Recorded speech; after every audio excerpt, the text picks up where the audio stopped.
नागपूर जिल्ह्यातील कुही तालुक्यातील देवडी कला येथील स्वस्त धान्य दुकानावर पुरवठा विभागाने कारवाई करून मोठा भोंगड कारभार उघडकीस आणला आहे।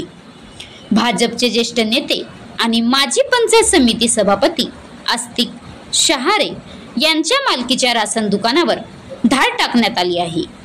पुरवठा विभागाच्या प्राथमिक तपासणीत दिसून आले आहे की 3 महिन्याचे राशन केवळ एका महिन्यातच ग्राहकांना देण्यात आले।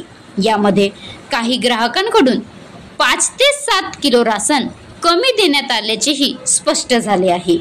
त्यामुळे नागरिकांची मोठी फसवणूक झाल्याचा आरोप स्थानिकांनी केला आहे।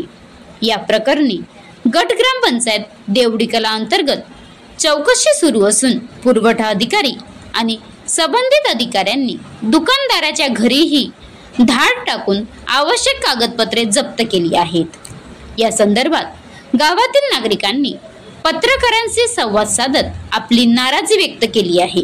यावेळी ग्रामपंचायत सरपंच रामेश्वर खेडेकर, सदस्य सविता उरकुडे, माजी सदस्य निर्मला रामटेके, रामदास खेडेकर, शाळा व्यवस्थापन समिती अध्यक्ष गजानन उरकुडे, योगेश दूधपचारे, दिलीप भोयर, बाबूश्याम मांढरे, शंकर फुलबांदे, सूरज रामटेके, श्रीराम समर्थ, तंटमुक्ती अध्यक्ष वंदना काटवले, कल्पना फुकट, सुमन सिवनकर, मनीषा खेडेकर इत्यादी उपस्थित होते।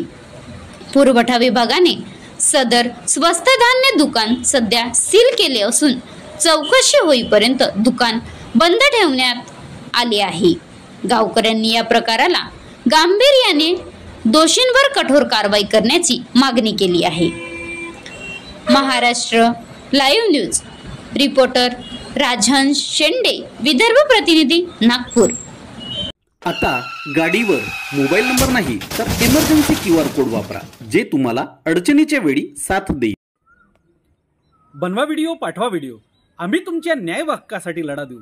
ताज्या बातम्या व घडामोडींसाठी पाहत राहा फक्त महाराष्ट्र लाईव्ह न्यूज। आजच आमच्या चॅनलला सबस्क्राईब करा, शेअर करा, कमेंट करा आणि हो, बेल आयकॉन दबायला विसरू नका। जय महाराष्ट्र।